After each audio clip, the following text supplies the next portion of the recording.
Welcome back mayam ngasisu amuk Mangang movie review na action thriller category da chanba Iraivan haiba South Indian movie ama mu puduna laksiri. Film asi 2023 ki September 19 da release tawkhibani. Film asi na fangkhiba rating sing di IMDb da 10 gi manung da 4.7, Google users na 45% gi like piri. Film asi ki director amadi writer Ahmed, producer na Sudham, Jayaram. Film asi da saktam langni basing di DSP Arjun gi saktam da Jayam Ravi, Priya gi saktam da Nayanthara, Brahma gi saktam da Rahul Bose, Babu gi saktam da Vinod Kishan, Jasmine gi saktam da Vijayalakshmi Feroz, DSP Andrew gi saktam da Narain. Film asi explain tawbada soikhiba langkhiba yawrabasu mayamna ngakpiyu. Film asi gi ahoba sin makta da DSP Arjun hospital gi room amadagi thorai aduga magi khonjel na background da hairai aigi ming Arjun aingonda akiba haiba amatta leite aduga aigi yengnabasu amatta leite masimagna aise mihar mipun tawdaba hingsa tawdaba mini haibadi natte darka gi matung inna aise tamthiba misak amasu oi asi hairaga sin adu loisinduna mathangi sin amu ulai Arjun na mafam amada laktuna nongmaina kaptuna mi kaya ama hatli aduga khara amana tamthina phuduna hatli hojik police officer amana Arjun da nongmai kapagi order kanana pi haina sairi aduga magi khonjel na background da muhairai police department da leiriba mioi sing asina aibu kok chakba gunda ama oina ubi department asida aigi iyong itauda khangna loina biba misa ama khaktamak hairabadi aigi marup Andrew ni mathangi sinda Arjun ga Andrew ga wari sanari Arjun na nangna aigi damakta officer singda nonjaduna sorry haibadu amukta lepu Andrew na soikhre hairaga aikoise yamna pikpa yamna tonthaba mi adu natte aina sukayarak haibaduni nang akhang kallu haina tanjadu da masak khangdaba mioi kharana makoi ani gi gari du da nungna thajilai gari da muk prap ka khatpaga gari gi mamang da petrol bomb langsilai mathangi sinda Arjun amadi Andrew du mission amagi damak sem sari Andrew na hairai handa mukan nang order yaudna nongmai kawlaba nahak suspense soidana tawbiraklani Arjun na sauna suspend tawge tawchanu ai kaisu khande Andrew na mana haribadu taw hairami mathang sinda Arjun nongmai ama pairaga mafam amada changlai magi khonjel na background da muhairai mihatpa amana sa onduna mibu minungsi leitana halaba matamda aina khangduna ishorgi wayel ngaibadu ngamde aduna wayel adu ai isamakna tawgani asi hairaga mi amada Arjun na nongmaina hanjin kapadu aikhoida uhalli aduga atopa mioi ani amasu amuk Arjun na hatlami somda su Andrew hoi timdu gari thauduna lagli somda amuk nakal amada Arjun na nupa ama nongmaina kaptuna hatkre tanjadura nupa amana Arjun da nongmai kapki haiduna em tamlakpada Andrew hoi yoksilaktuna nupa adu Andrew na kaptuna hatkre Andrew na Arjun gi nongmai adu changsilaktuna lawkhre mathangi sinda Andrew na Arjun da wa kaya hairami nang hojik phawba luhongdribanina nangi nasatuda siba karisu kidribani adubu nang aikhoi gi su khara khallu Arjun na aina siba kidabagine police oidibase aigi ifamda matam amatada hekta kainuma thokpa yai magi waduda DCP mani na amu Andrew onsilaga madi masaki oiba wakhal amada leijabani nangna fana yamna pokta pirasu yararoi Arjun gi makhura na amu nangna sumaina sum leigadabagi mahu luhongbadi kai Arjun magi waduda Andrew na marak thatlaga hairai adumai tawrabadi mana migi nupi macha amagi punsi soidana manghallagani Arjun gi makhura aduna mu luhongnadi mahak soidana daita lawrakani mana hojik tawribase khara semdorakani ne Arjun amu uncle Andrew na haribase summi aina maram oiraga kana gumbi amagi punsi manghanba pamde luhongba haibase tarai ba thabak natte noina hena khangli baduni aibu hatkadabagi miyoi kaya amana ngaiduna lei haibase aise matam amatada hekta siba yai Andrew na amuk Arjun gi manaka changsilaklaga siba kidaba noigi nafamdadi karisu tawdaba yai adubu nangna maram oiraga aigi ifamda karigumba khara soidana thorakpa yai aina haribasina hek chumba tarabadi aigi nupi amadi aigi taibangpal faudriba angangsida kari oigani nangna khallibadu nang khaktana mi amabu dandi piba ngami natra nang laimakti nattedana nangi tokpham thokpa duty do adumak tawduna layu mathangi sinda Andrew gi nupi do angang unaba mu ulai aduga Arjun na Priya da khudop sibagi thoram pangthokpa du su ulai makoi ani nusinana koiba chatpasing adusu amu ulai Aduga Andrew gi machagi chahi ama pharakpaki birthday tawbadsu ulai sensing asi samlapa utlaga aikhoida uhanbani hojik chahi mari amu haukhre nung kan suba numidang amani nupi ama kha gari thauge tawringai saten tupa nupa ama changsilaktuna magi car gi thongnau adu da kokok thilakpatuda nupi duna thongnau adu gi mingchel adu haidarami adudaki nupa adu nokfet tawrai asumna sinna du loisellaga mathangi sinda amu nupa aduna pharakhiba nupi adubu tamthina thangna lenduna hatlami mathangi sinda amu Arjun Andrew Jasmine Priya amati Jasmine gi macha nupi du punna leiri Priya na hairai aina mayam se mafam sida kauri base Arjun ga aikhoi ani gi matangda wa khananabani aduga makhoi ani di wakhal yam nungaitana ure Jasmine na aduda hena khanjilunu da nongma mu wa se khanaba ka shukaide makhoi ani hujik se criminal amar fangnaba ki wakhanda kanna luptuna lairibani Priya na amu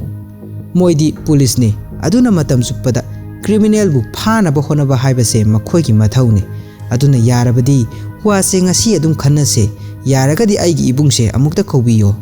Jasmine na Andrew bu kausillaba matungda Priya amadi Arjun si luhongbirasi masimaksu Priya na pambani haina hairami aduda Andrew na sauna hairai madu amukta lepko hojik oiriba mawong se khara khangu aingonda ko yamna salakhinu magi waduda Priya tu thawai nungaitana hawalaga thoki Jasmine na makha amukta rai sida nangi problem se karino Andrew moi ani gi mari sina nangonda kayam gi lage Andrew na mu Priya na Arjun se maga nushine haina chena thajabani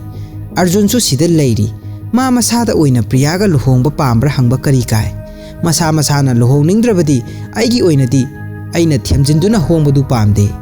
aduga magi marup ama oina mana karigi luhongba pamdribano haibasu ai khangi numit khuding mana ngasi se aigi aroiba numit oigani haina adum khallaga mathau tawriba mangonda aina karamna ichanupi se luhongo haigadoribano Andrew Arjun ki manakta mu changsillaga hairai Arjun nang karigumba amata mateng tawbiyo aikhoina phana yamna haiduna su ma gyan tararoi aduna maga wari saraga wafam siki matangda waroisena ma purakpa pami mathangi sinda mu silpa kaubi nupi ama numinini gi mamangda mangkhibadu sina phanglami asiba masa adu phi thongdana samudra mapal amada hundoklami magi mamit animaktu su yaudre hojik amuk police station da ulai police station mamang aduda paumi mayam masu leiri paumi sing aduna makhoi ki oiba news channel sing aduda pau pirami tha ahungi manungda punna hojik phawbada nupi mari hatkhre aduga case asiki matangda commissioner Haribedanna Arjun amadi Andrew na lusingba police team anida sinaragani haina pausing da su yawrammi mathang sinda commissioner Haribedan ga loinana Andrew amadi Arjun ga wa khanarami screen da hatkriba nupi sing adugi photo ka thoklammi Haribedan na hairai masina hujiki oiba mihani aduga aina chahi ani gi mamangda Lucknow da thengnakhiba miha tuga yamna manai mihar animaksida mana target tawribasi inkhalaklibi nupi macha ngaktani aduga smiley signature amamam loina thammi mahak asi yamna tamthiba mihar pani case asigi matangda thijinnaba photo sing natana atopa clue amata leitri hojik Arjun amadi Andrew na mihar padugi matangda kupna thigatpa horai Arjun na Dr. Samugan ga su unarami aduda doctor na mihar padu psychopath soidana oigani hairaklammi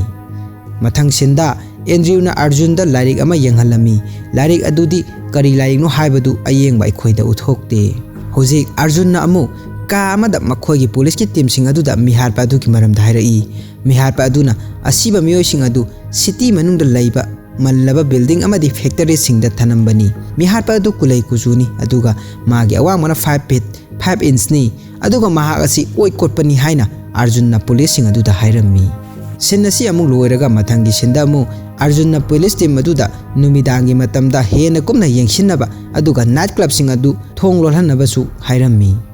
mathangi sinda amu miharpa nupa ama oiriba Brahma haina khangnaba asina nupi ama gari da hapaga purakpadu ulai aduga nakal amaromdana Arjun na police mayam amaga thijinba lakpada asiba nupi ama makhong kakthatlaga masada mapi thongdana thanambadu thengnarami nupi dugi masa mathakta si amasu thanambadu Arjun na paiduna yengi adubu che duda kari iribano haibadudi aikhoida uthoktri mathangi sinda hojiki asiba nupi dugi masadagi thengnakhiba si aduda kari iriba haibadu ulai Brahmana si aduda nupi adugi sijanaduna irambani che aduda hairamniba warona makhatana mi hatkigani nipan mapan tara asumna hatkigani wahai sing adu iraga makha aduda smiley signature ama haplambani hojik police department asi yamna matha saba haibadu oire matha saringai charak asida nupi ani ge asiba hakchang mathang amuk thengnare mathangi sinda nupa amana omega factory da khara thuna law haina police da phone torai police sing aduna hariba mafam sing adu yawraktringai da brahmana nupi ama halaga yanduna thambadu ulai tanja adumakta da police sing adu su yawsilai haibadi sin ani asi amukta da punna samjilaga utpani asengbagidi brahmana nupi adu halaga yalibadu ngasai phone adu tawraktringai ki mamangda oigadawribani hojik praja sing adu irang haurai mafam kayada candle thanduna protest su kana tawri hojik police department asi aduki matik matha saba haibadu oire hojik Andrew na smiley killer aduki location khangle mafam du hairak haina Arjun da WhatsApp ta voice message ama tharai hojik brahmana nupi ama muk puduna lai mafam du da panthaba tawduna Andrew hoi team su yausilai makhoi lai haibadu brahmana khangkhre nyaki matung mafam du da Arjun su yausilai adubu mana lakpadadi civil dress setpa Andrew ga chaminakhiba policing adu siraga taduna leiramle asum changlakpada Andrew du sathina solaga karigumba amada ngathaduna phamlaga leirami madu ubada Arjun ju Andrew ki manakta panthaba tawduna chensilli Arjun na kari tawrage haibada Andrew na khutna maikai amada thilai Arjun machinda sauna thora u haina laurai tanjadu da maningdagi brahmana hairai nang hujik aibu phagadra natraga nangi marup asibu kangadra magi wahai da Arjun na sauna Brahma bu futharami tanjadu da police khara laktuna Arjun bu khamdoktuna Brahma bu phajillami Andrew su hospital da pukhalai hujik paw da Brahma phabagi maramda amu yaurai paw aduna hairibana mi train thoi halaba matungda smiley killer hariga khangnariba Brahma do police na phare aduga magi aroiba victim oiriba salu du kanba ngamhaure aduga officer Andrew ri sathina soktuna hospital da pukhalle haina hairai hojik Andrew du garni ama da haptuna ilai mana yamna wana Arjun da Priya bu yengshinbirau haina hairai aduda Arjun na nang karisu tawroi hairai phana kan hotnabani adubu hojik Andrew du kanba ngamkhidre Arjun na machinda pendana amuk soli nangna aigi punsidi kayara khanna kanbi khibani adubu nangi punsidi aina kanba ngamhaudre khallubada aihak thamoi ase aduki mati kaire aina nanga punna chalamlabadi nang sumaina karisu tawramloiko nang yaudra aigi punsije hingnubagi karisu kanadre Andrew laikhidebagi mayamdu awaba phongdongnarami Arjun na Priya da mana yarabadi mafam asida leirage Jasmine da suwari sabiyu hairami mathangi sinda mu Arjun du police department da amuk hanna makhata na thabak tawraroi haina magi nongmai adu pisilami masigi matung Arjun amadi Priya coffee shop ama hangsi haina duna shop adu hangtoktuna wakhal nungaina leiba haurai mathangi sinda Steli hospital da amu ulai Brahma gi ko ki phibam kai leiri haina doctor Chanmugam na check tawrami doctor na hairai nangna hoji phawda mi 13 hatkhre adu su nupi ngaktani masi chumle ko Brahma na amu ai karimta khangde noin haiba khuding ai di samana na adum tai aduda doctor na nangna tariba tu karino hairai Brahma na amu ai gi koksi da tariba khonjel si ai su karino khangde ai di moina hairakpagi order du khak inbani Doctor na amu khonjel aduna nangonda kari order tawrakliba Brahma du mamit uishinkhre aduga magi wakhalda nupi mayam amana awa chaina khangbagi koilaw lawbadu magi nakongda tarami maduda doctor aduna table da thillaga Brahma bu korami Brahma du mamit tamna pangthoraklaga hairai aidi wakhal mimana daba mini aina bu kari khanggadoino doctor ai loina kawkhre doctor aduna noklaga amu nangna sana nangse wakhal mimana dabani haijari hoi nangna khaningbadu khallo hojik doctor Chanmugam du amuk thokre Brahma na khambasu taramde Brahma ki nakongda nupi mayam ki mikap mirau kholgi khonjel su amuk tari tanjadu da doctor Lalita du kitikirum tawna Brahma ki manata changlai aduda Brahma na hairai in khalakliba nupi macha khaktana ai ki gadabani nangna ai ki bagi mathau tade somda amuk doctor Chanmugam na thorakpada ACP mani su leirami mana kamai tawrage hairakpada doctor na Brahma du psychopath ni aduna yarabadi ngasi adum pukhro hairai tanjadu da doctor Lalita thoraktuna doctor Chanmugam bu Brahma na tongana unaninge hairai haina tambadagi Dr. Sanmugamdu manungda amuk changkhre. Somda Arjun gi birthday gi damak mayam du koilang lang duna leiri. Priya na Arjun da maga luhong na si hairammi. Maduda Arjun na maga thahum phana laiminaba phau ngamloi adu pambra hairaklammi. Priya na amuk aiga natrasu nang nupi amadi soidana luhonglani aduna aina nangi damak kathoklaga atopa nupi du gi punsi kanba pami haina Priya na amuk phagi tawrai. Birthday function du su matam nga haukhiduna loisinkhre. Somda ACP mani du yukan na ngauringai da magi phone da Inspector Rajan gi call laklammi. Aduda Arjun na kai hairak ino hangbada Brahma du nanthokre aduna hujik kari tawrakadabano khangdre haina khumlai. Arjun du ngasai Brahma phaba matamda mana hairamba wahai kharadu amuk ningsinglai. Magi nangnaba mioi singda karigumba khara soidana tawrakadra haibagi pakhatpa ama polammi. Mathangi sinda police amana journalist amada pau tamlammi. Dr. Sanmugam du hatolaga car gi truck manungda haptuna thanamle aduga magi machanupi adusu numit nini gi mamangda mangkhibani. Mathangi sinda doorbell khingai haiduna Priya na hangdoklubada chithi ama leirammi. Priya na chithi adu Arjun gini haiduna birammi. Chithi adu da iramliba wahaina aiga unasi natraga nangi nungsijaba miyoisingda sokpadu pambra haina irambani.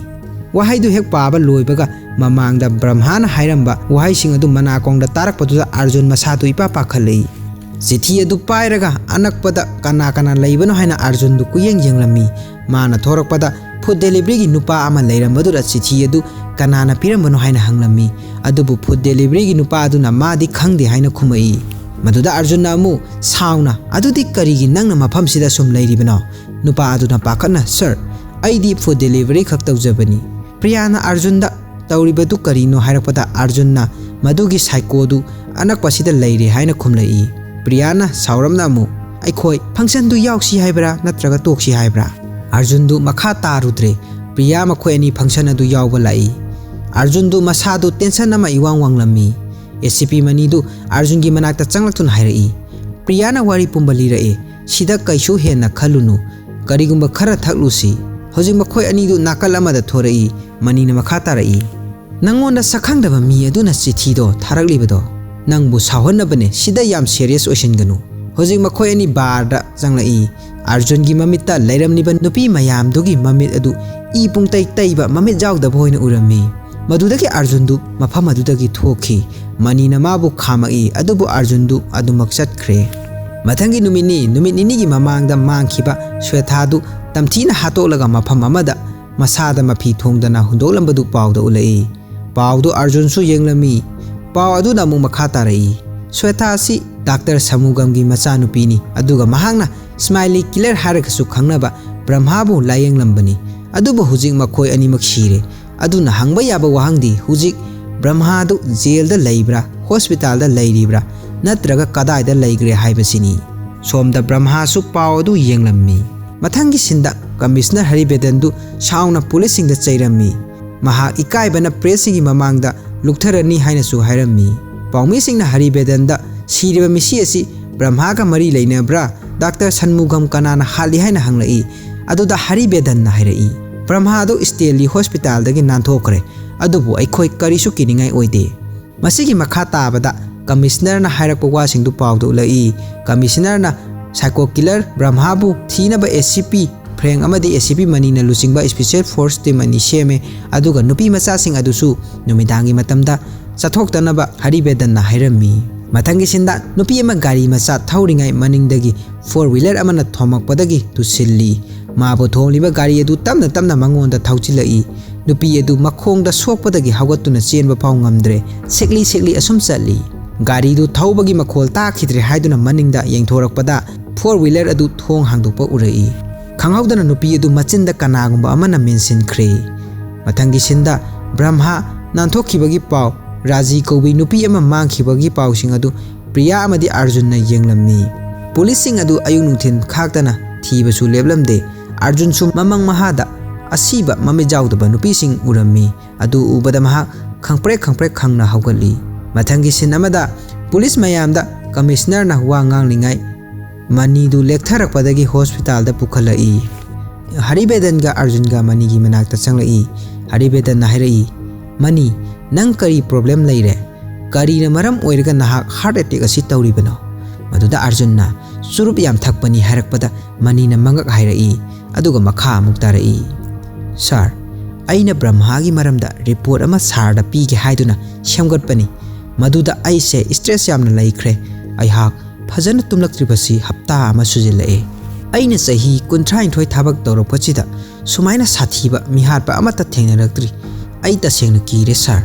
maduda haribedanna nangi wangang sidi aina hana khangkiba mani du mandre hairai mani na amu sir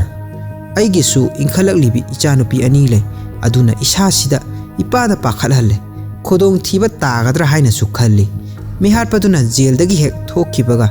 mihar sing ase khangen henkalakli wahaisi hairaga flashback matek ama ullaga mani gi mamanabagi machanupi raji gi asiba hakchang phangkhibagi sindu amu ulai mani na amu makha tarai mamangi case singdadi Brahmana mi halaba tungda mathang mana hatpa pamba mi du amu hatpani adubu raji gi case asidadi mana halamba nupi dugi imung manung phawba target tawrak le sar raji du halaba tungda magi imungda package ama tharak lammi maduda raji na setlamba I tairaba phiron amadi pen drive amasu yawragi pen drive aduda nupi adubu tamthina hatpa gi video su yawi misam prajadagi di khangba kanbasi police ekhoina di helibani ai case mayam ama thengna rakhre adubu masigi case asiti sar ai haipang khangdre raji gi mamadu video adu urubadagi khangba ngamdana masa matomda mai thaduna sijakhibani ai mayam se jengba ngamdre sir asi haraga mani du heart attack amuk tawrai Arjun na doctor kauduna injection ama piraga pothahan khre Arjun du room adudagi thorakpada magi uncle na Divya du dance class loiraga han halakpa matam hele hojik phawba yum yoraktri haina call tawraklammi Arjun na karisu khalunu akoibada leiramgani hairakpada magi uncle na pung ani muk phare police ta complaint ama thangatkrabani haina khumlai Arjun du panthaba tawdana mulai magi uncle du Divya bu Brahmana pharamadra haina yamna pakhalami aduda Arjunna kaisu tawramloi haina wakhan phatha birammi Arjunna police murugan bu kausillaga hojik karamba phibamda leiri mahak tu phakhre haibagi confirm oiraba hanglai muruganna makhoina phangliba I paw dugi matung inna Divya du phakhrabra phakhidribra haibadu confirm oidri hairai maduda Arjunna mu hojik pung ahum phajilai aduga tawriba crime asi kamai tawbano noi hojik paw khangba ngamdri noina hojik mahak tu rescue tawba ngamgani khalibra tanjadra police ama changsilaklaga Arjunda nang hojik police oidrabani kanadaba wahang yamna hangni kaino nathau natana nathau chanu hairai maduda Arjun sauna ai police ama oina wahang hangba natte mayamba ama oina hangbani makhriba nupi adu aigi isen nupi ni aduna tholiba sigi maramda aina hangba yai aduna amata chisadana tammu murugan fajana explain tawge hairaga Arjun bu nakal amada puthorai murugan hairai sir aikhoina hojik phawbada thijinbagi matung inna mahaktu phakhibra haibagi chingnabadi lei mana dance class tagi numida pung 3 makhaida thorakpani mana thorakpa lambi dugi golai phawwa mahaktu urami adugi makha tabadi ukhidre hariba golai adumaktada magi phone su aikhoina phangle aduga jaga aduda CCTV su amutta leite Arjun Divya gi phone du pira u haibadagi muruganna atopa police adudagi phone adu lauge tawbada police aduna sakhi oigadoriba pot asi mangonda piba yaroi hairai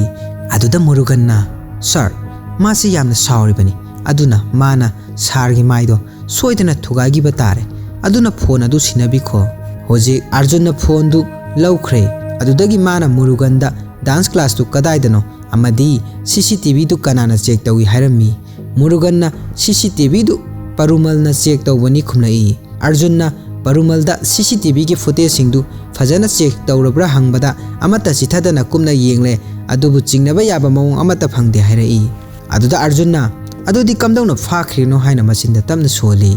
magi waduda parumal na masidi kidnap ki case na te chenba chongba oiramgani hairai Arjun na sauna perumal gi makhori da melai aduda murugan na khamdoi Arjun na amu murugan da mafam sida lairiba yumlon kairon naba mayam du loina kauthora u haiduna kauthora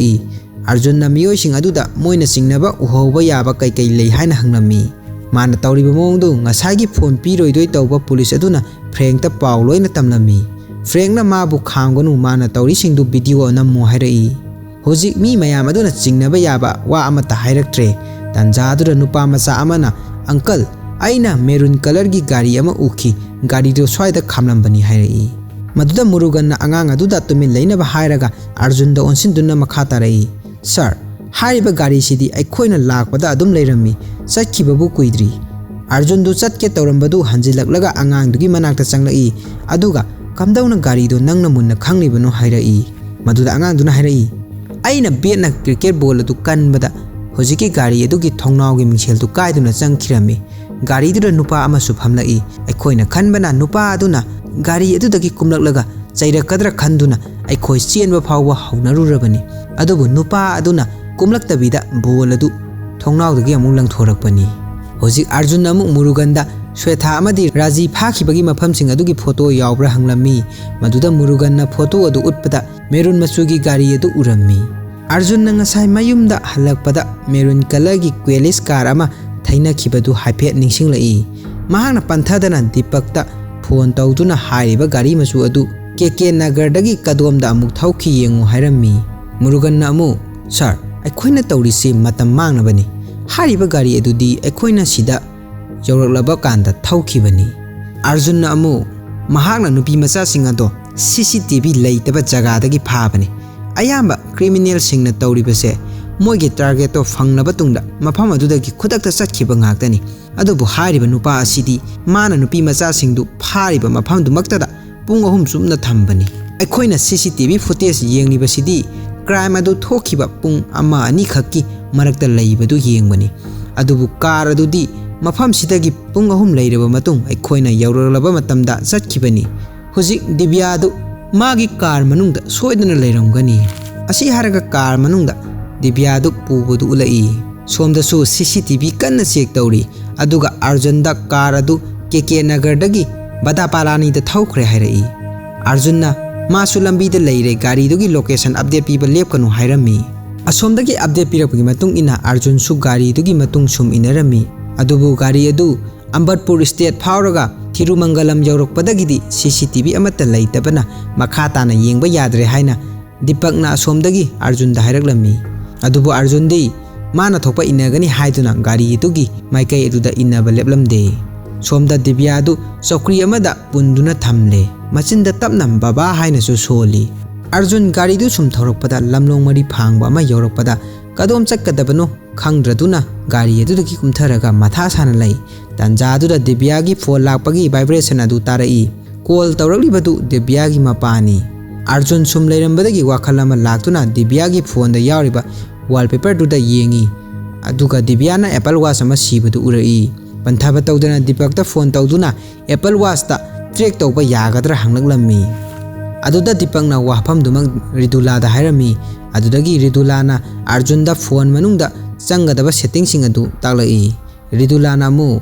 kaigumba phone ga watch tuga sync ta leirabadi Apple Watch tugi location thorakani hairai. Hojik watch atugi location adu phone atu da thorai. Arjun panthaba tawdana mafam du da lai. Mana Divya kauduna changlai. Adubu Divya adudi mangak samda athauba pot amana lenduna leiramle.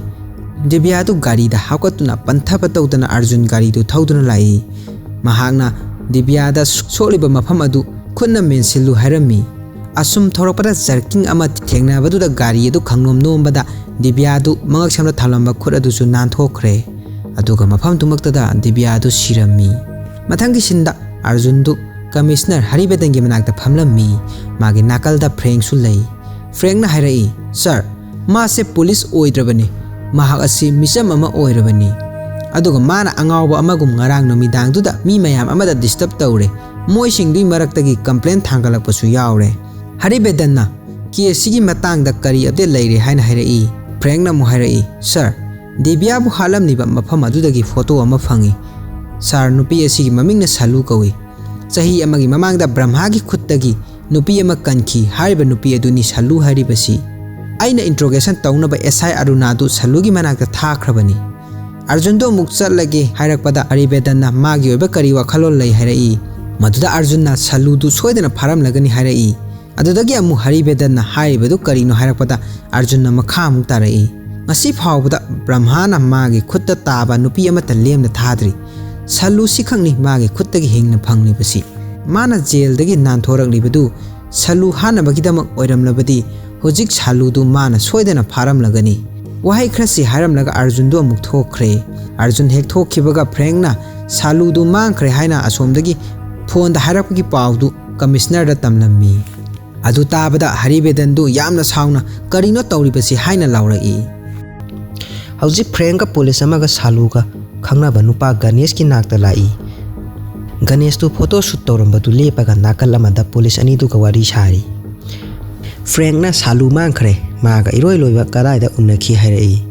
maduda Ganesh na hoi ma aigi girlfriend ni adubo magi khangnaba nupa mayam leibani aduna mayam dugi maraktagi amaga soi chelamani Frank na mo nangna ngali butu karino hojik salu du Brahma na pharamba yana leiri aduda Ganesh na Brahma na kaidanungda salu pharoi kol amuk tawrakpada mana masana khangna Brahma gi nakta chatkhini Frank na Ganesh haina amuk kaurai Ganesh na makha amuk tarai aina wasaktuna hairibasini sir saludo lamchat phajadaba nupini madi hakchang gi oiba penba yamna pamba nupini mahangna pamba du phangba pamlaba sangsar se loina kauthokpa mini chahi amagi mamangda aiga khatnaraba tungda ma sauna thoki adudani Brahma na mabu phakhibadu matamduda magi tung ina aduna magi location du police da share tawkhibadu ainani mahak sigani haibagi akibesu leite mahakpu hapigadra khallubani adubu Brahma du mangonda oina lupkhre makhoi ani na hakchangi oiba mari thambadu aigi imit makna uhobani adugi matung Brahma na magi wakhandu onkhhraba mali saludu hatkhide aduna ma soiduna lakani kayamta waganu mathangi senda journalist amana TV da wa ngangli nakanda salubu pharaga thambagi video su hapli journalist aduna harai aikhoida moina pen drive ama tharai madugi manungda thamoi shokpa video ama yaurami nupi ama bu onai bagi video ni Haribedan na Frank ta video du telecast tawba lefan na baharami aduda manina hoi sar haraga thoki manina Arjun da call tawraga video du urabra mahak na salu phagre harakpada Arjun na masu khangle mahak lambi da leire haraklammi maduda manina kanada bada chatlanu Frank amadi magi team na pumnamak tawjarasani harai Arjun na mana karigi Andrew halamni bano haibadu ai khangba pame harai manina mu ai su mafam du da lake ngaiha ngayu hairaga location adu hanglammi maduda Arjun na mana ihan hana Brahma phagi ba mafam adu dani hairaklammi somda Frank na Brahma bu hek ubu mafam da kapu haina order tawkhre hojik Brahma du salu bu punduna leiriba adomda changlai tanja dumakta da Arjun su Brahma ki matungda yaushilai hojik makhoi ani kanna funari Arjun na Brahma bu ngaksamda pasenduna thamlaga hairai mihar pasing asi nang nati haibai khangi kanagumba amana nangi mingsijana duna tawbani misak tu kanano ai khangba pame Brahma na mo madu aina haigani khanbra adagi Arjun na makhata na phuraga salu pambra hangai maduda Brahma na aina salugi sawong sadada ngawani aiha mekup kharadi isam chamba miyo ema oiki aina mabu halaga ai soidana police ta surrender tawgani tanja ta Arjun bu kaurai aduga lepna ba hairai Brahma na makha muktarai kaigumba aina sikhrabasu Brahma na adumak ngamgani hojik Brahma du chenkhre Arjun na tana duna yoli yamana lamlaga chinglammi aduda mai leithorakpada police sing aduna nongmaina kaptana Brahma bu halami haidorakpa maru amana saludu khutta palamni hojik Arjun gi khonjel da background da muhairai game asi loidri haiba Brahma amadi ai khaktana khangbani mathangi sinda masak uttana nupa ama khangna I jamthokpa aduga thang phenglaba matungda nupi amagi manakta changlapatu ulai sida laiba nupi asi ngasai Ganesh na photo shoot tawkhiba nupi aduni asomna senna du loisenkhre mathangi numini Arjun du mamangda hatkhiba nupi mayam dugi record sing adu yengningai Priya changlai aduga Priya na kari tawrino haibada magi nakta changlakhinu hairai Priya na si adu ubada kari gi amu hanna yenglibano hairaga che sing adu munkhre Arjun na che adu piraknaba kan hairi adubu Priya na yadi Arjun na khon kan na che adu pirak haina laurai tanja aduda Jasmine changaktuna kari tawre hanglai aduda Arjun na ma matam khara mafam se thadoklage hairai Jasmine na amuk sauna nangna khallibasi karino hangliba wahang singsigi paukhumse amata piraroi hairibra mafam se nangi hotel nate amuk chatkhiba amuk laining kanda laiba ai puba thangba ngamdre nakhoi ani luhongnaba su tausi handakti Arjun tu sauna hairei hauzik kari tauri kari tholi khangdradi wa ngangba lepu luhongbadudi ngaiba yai adubu hauzik Brahma nataba atopa mihatpa amana aibu target taure aina mafam sida leiradi noida problem soidana thokani masigini aina mafam se thadoktuna chatkadawri basi Priya na warauna mu hairei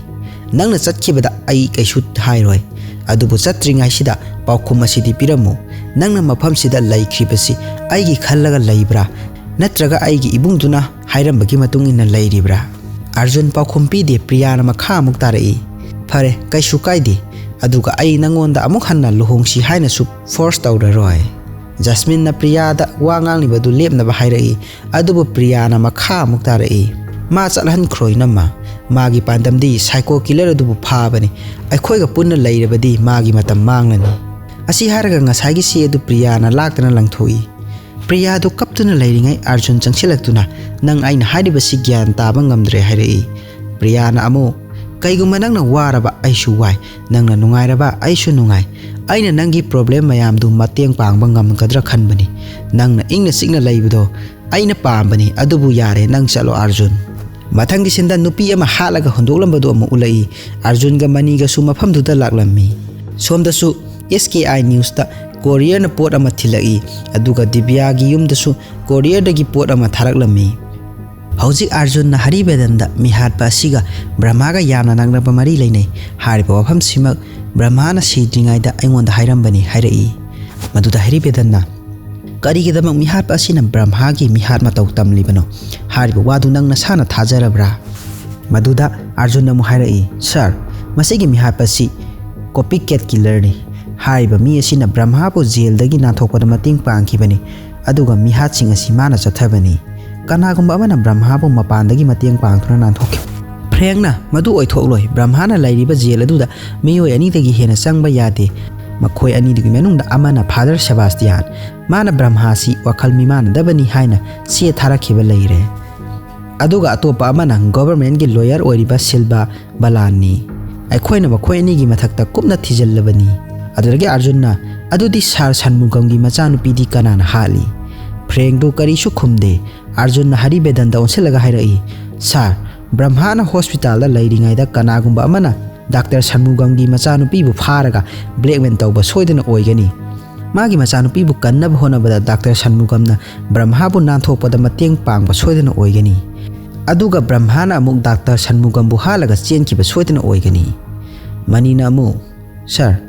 numittuda Dr. Sanmugam na aikhoida Brahma si atopa jail amada thamnaba pukhro hairambani aduga amuk mana call tawraklaga Brahma du test khara darka tari mafamduda hapta amaga amuk lehenaba hairakpani adudagi hauraga aingonda chamamnaba ama pokhrabani somda amuk Divya gi mapadu ka amada changlaga thonglun sinkhre maduda magi nupina thong hangnaba haibada hangdoklamde ngasagi courier da tharakhiba pot adu hangdoktuna yenglammi pot adu pen drive ama oirammi somda amuk Arjun na makhata na hairei sir Swetha Raji amadi Divya du Brahma na hatpa nate mi hatpa aduna Brahma gi matau tambani mana Brahma gi smiley signature adu sijinabani tanjadura Divya gi mamana Arjun da call tawraklami aduga courier da pot ama yorokpa aduga magi nupana kada thongun senduna laikhiba sing adu tamlai Arjun du panthaba tawdana yumlom da lai Divya gi mapa du ngasagi pen drive tu laptop ta haptuna yengi video adu Divya bu hatkibagi video oirami hojik Arjun su amuk mayum joksilaktuna mana kagi thong adu phakairami mana changsilaga yengbudadi Divya gi mapa adu khudangda matomta athauba posak amana lenthatpagi I chenthaduna leiramle hospital da chachi haibasu yaramde Divya gi mapa du ngaihak Arjun ka wari saramlaga sire mathangi senda freng amadi haribedandu wari sarami haribedan hairai kanana media da pen drive adu thariba aduga Divya gi mapada pen drive thariba duna kana freng na sir aina singnaba miyo ani khakti lei makhoi ani ding manungda amana Ganesh aina magi manak chalwa matamda Brahma gi khutta takraba nupi sing adugi photo sing ado urai adugi sumathakta Ganesh si mental disorder laiba mini mana Dr. Sanmugam ga tana khibagi se su aina thengna rakhi aduga mana hairakpagi matungina Brahma na salu phaba matamda ma su mafamda lei hairaki adubu hujik ma su mangkhre Haribedan amu singnari ba ani suba misak tudi kanano hanglakpada Frank na Arjun ni hairai maduda Haribedan na sauna karamba mathong hoktaba wano hairai Frank na amu sir Arjun si court amati law and order thajadba misakni ma niyom amata indi mana paiba case singda criminal singdu pharaga khudakta thadoki aduga thadokhraba tungda criminal singdu kadai laikhre haibadu sungkhang amu khangkhide Haribedan nangna bhavna sagalaga ngangliba mayamdu tanaba matam leiti harakpada Frank na mana bhavna saba oiramba yai adubu masisu sumlamba yabagi oithokpa lei hairai Haribedan taseng tasengna sumlaba wafam du khakta da satsi hairai asi haram laga Haribedan du thokre matangi senda Andrew gi mamit jawdraba sakwamadu Arjun na mamangda ubadu da khangpre khangna hawgalai hojik amu Priya ga Jasmine ga su Arjun gi manakta lai adubu Arjun du kashu hairamdana hawgatlaga thorakpada magi gari da si ama thielaga leibudu urai si aduda phajadaba wahai ama ga loinana mabu lau haiduna irambani Arjun du police station da laktuna kaigumba khara yengni mana file adu yengnaga hairai Frank na haibada church ki father ga ukil amaga Brahma unaba lai hai adubu sidadi ukil du khak changi haina iri aduda police aduna father na jail da laiba atopa mising unaba lakpa numitta khakta da Brahma pu unabani aduna magi record asi sida idabani father ga kana lakmine hangbada marak marak ta magi assistant ama purai harai hojik amu mathangi senda Arjun du church ta lai aduga father da case adugi matang da kaigumba khara khangba pami haibada father na wa pum nama Frank ta haikhrabani makha taba kai pami hairaklamni Arjun namu mahak chamamnaba ama lairi father na jail da lakko matamda kana loina rai hanglakpada father na Babu ko nupa ama su loina rai haina khumai Arjun na machinda Babu haina sonbadu da father na makha amu tarai noina wakhan chohelaba nupa ama khangni ekhoigi NGO singna tawduna mahak hojikti yamna pharabani Arjun na maga unagi haibadu da Babu ga unhalami Babu da Arjun na sahi amagi mamangda aina nang phakiba natra hanglai maduda Babu na hoi harai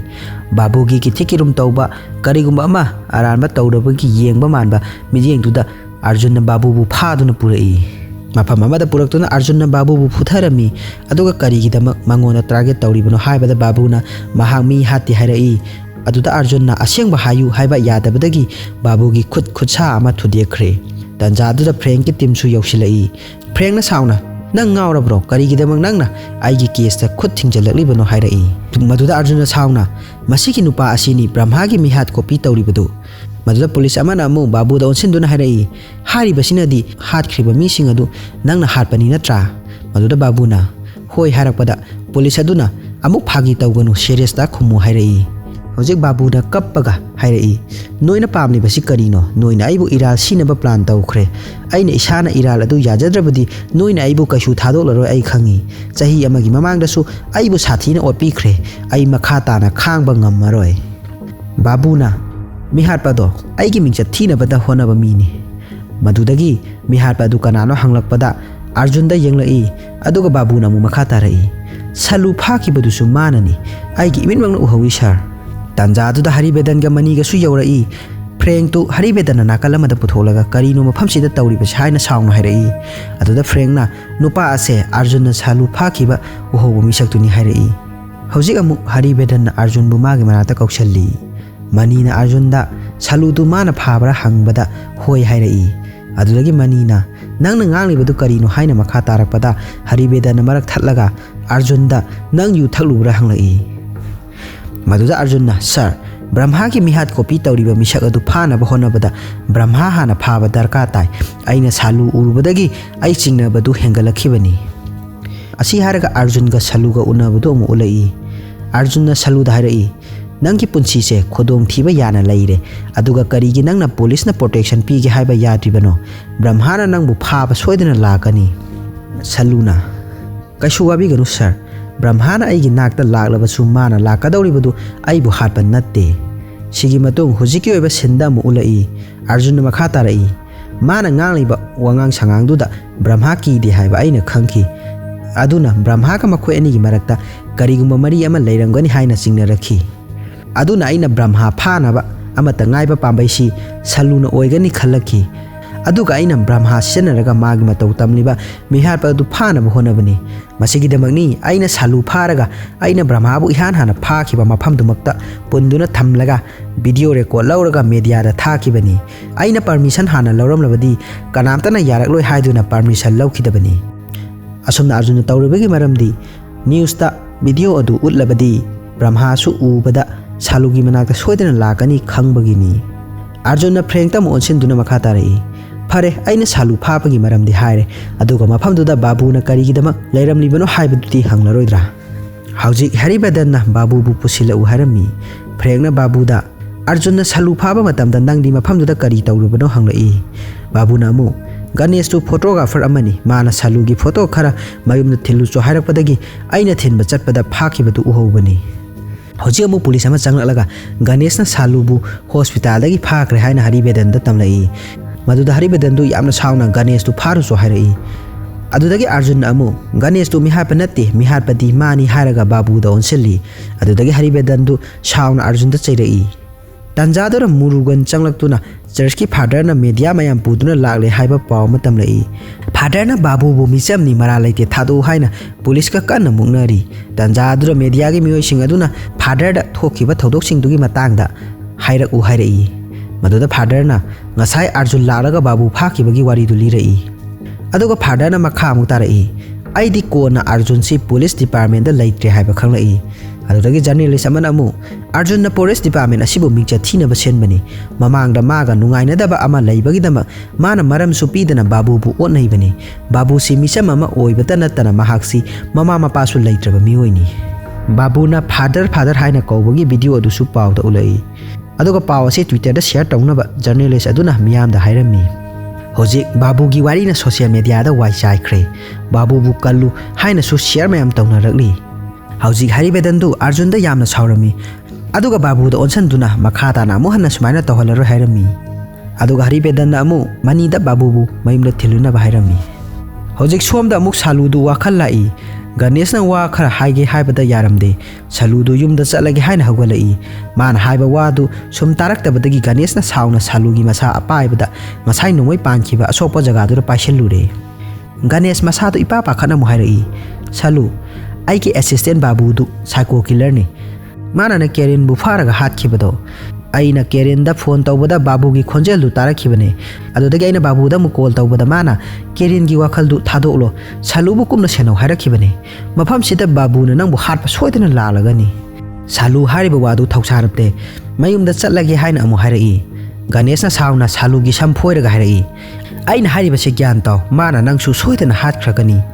Saludu sauman bana fork ama pairaga Ganesh ki ngaksam da thilai maduda Ganesh tu sire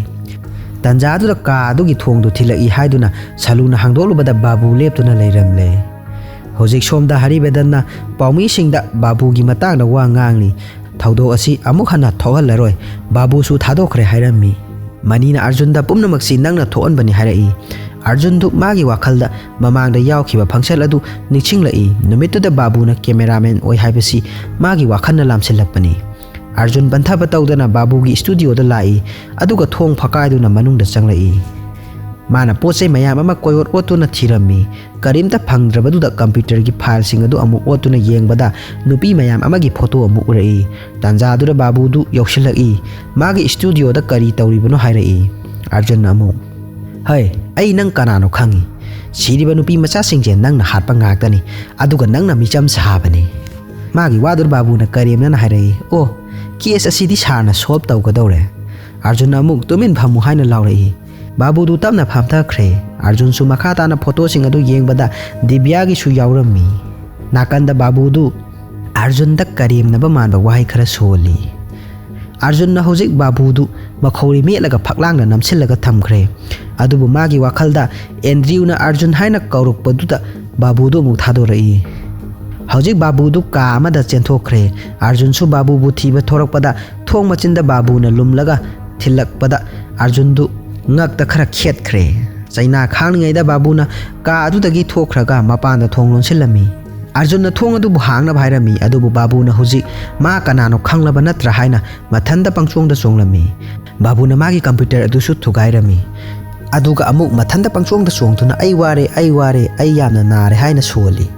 aduga tapna amu hairai sir nupi macha sing adu aina hatpa matamda moina aina hoji haikiba wahaido chaina khangna lawani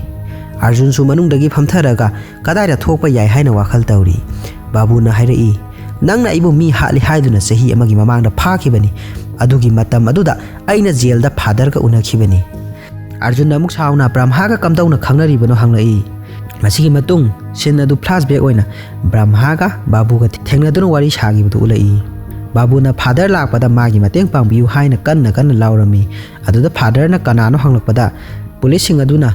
mi hatba aduda jingnaba mi aduni hairai father na numit adudagi Babu bu magi nakta thamkhibani Sunday khujing jail da father na Babu puraga Priya gi damak lakpani adubu hojikti Brahma puthurakpadu Babu hoina lakpaga mapa chanare Babu na father da hairai father Brahma na aigi punsi ase manghanbani mana tawjaruba pap adu aina amu kokpige Babu na Brahma gi manak changsilaktuna hairai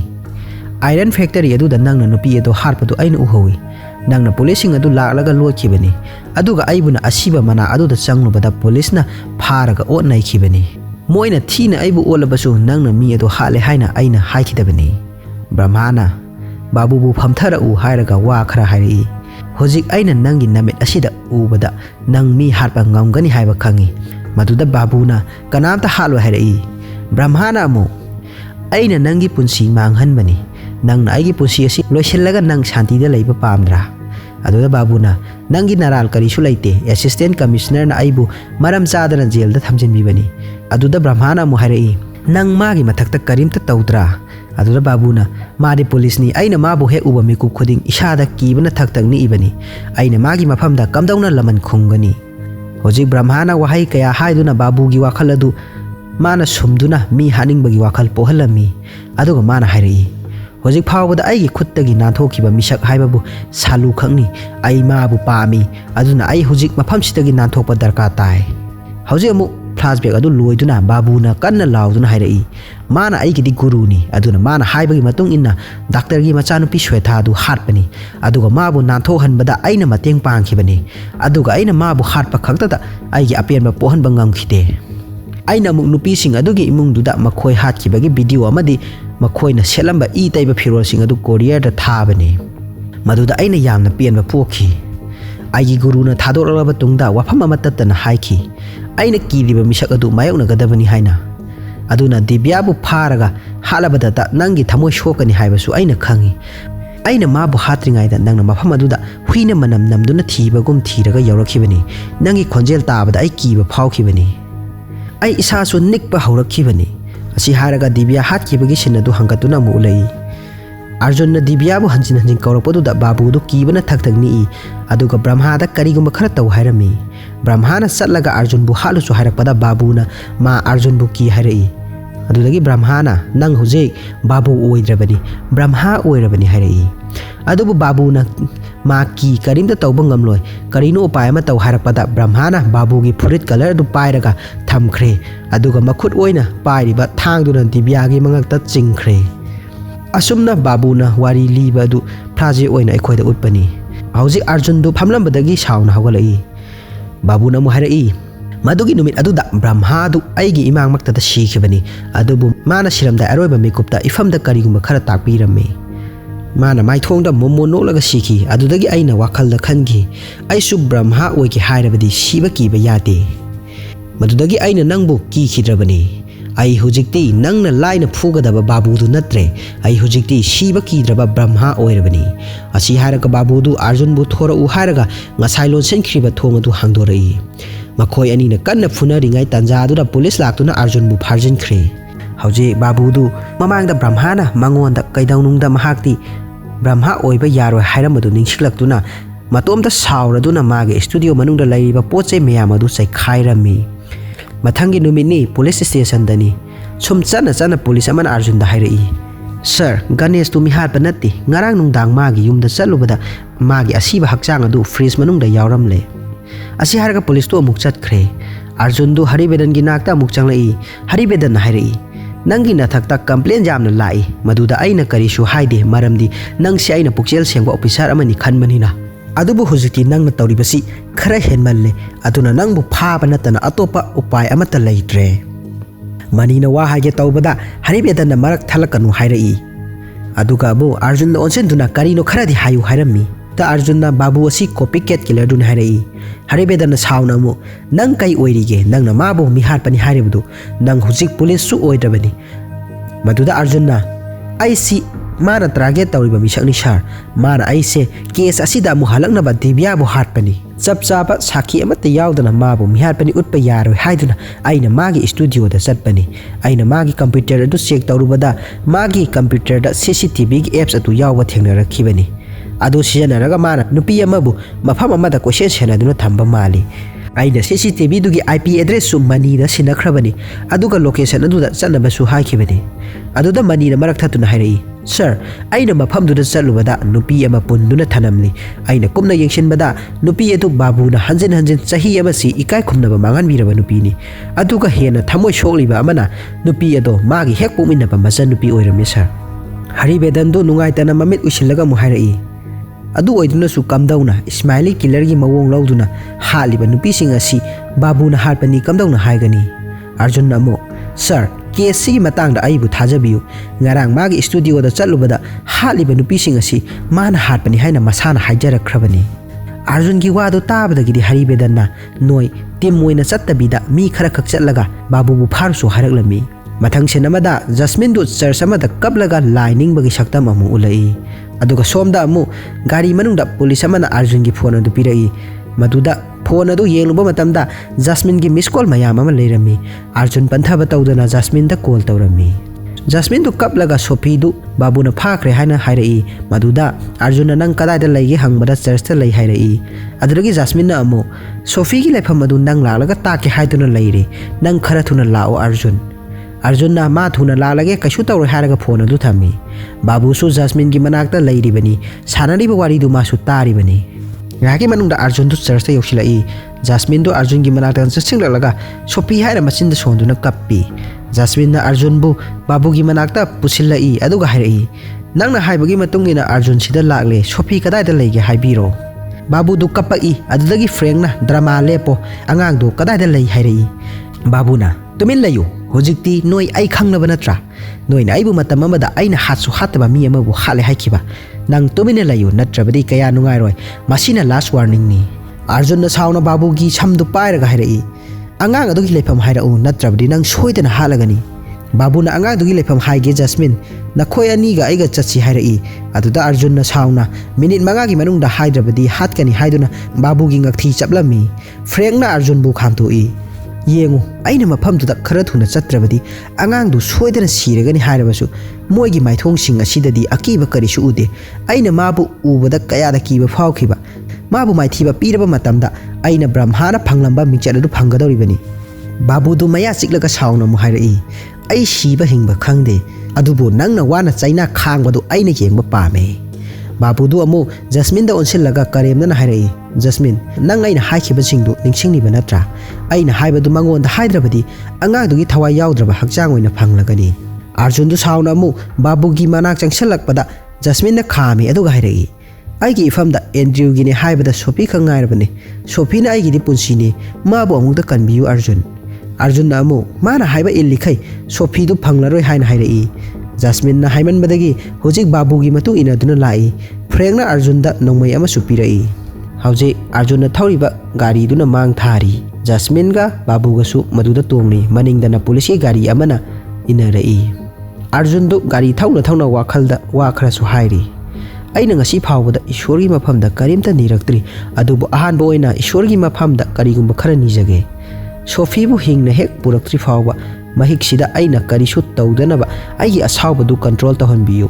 tanjadro Babu na gari du khara kanna thaunatrabadi angang du siragani hairai hoji amu Babu na Jasmine da onsilaga game ama sanasi hairai aduda Jasmine su yarami Jasmine na 1 hairaklaga Arjun na 2 amu haiba aduga Babu na mana 3 amu haigadabani hairai adubu Arjun du 2 hayu haiba yadabadagi Babu na haidrabadi angangi thampam hairoi hairakpaduda Jasmine na Arjun da Chanbiduna hayu hairakpadagi Arjun maya chiklaga tu hairagi asumna game adu sum sanaduna lai hojik amu Babu du mathanta 1 2 3 1 2 3 haina hanjin lauri tanjadura Jasmine na Arjun da cross ki lig adu lokselu haina pirai adu Babu gi matawdura chawbana hemanbana Jasmine da hanna yenglamde Arjun na chawna kanna lauraga angang du kada da lai hairai adu Babu du thawa sate 1 2 3 1 2 3 haiduna adum laire Jasmine su maning dagi amuk cross ki lig adu Sophie da bibiu hairabasu Arjun na amuk tangai ko hairai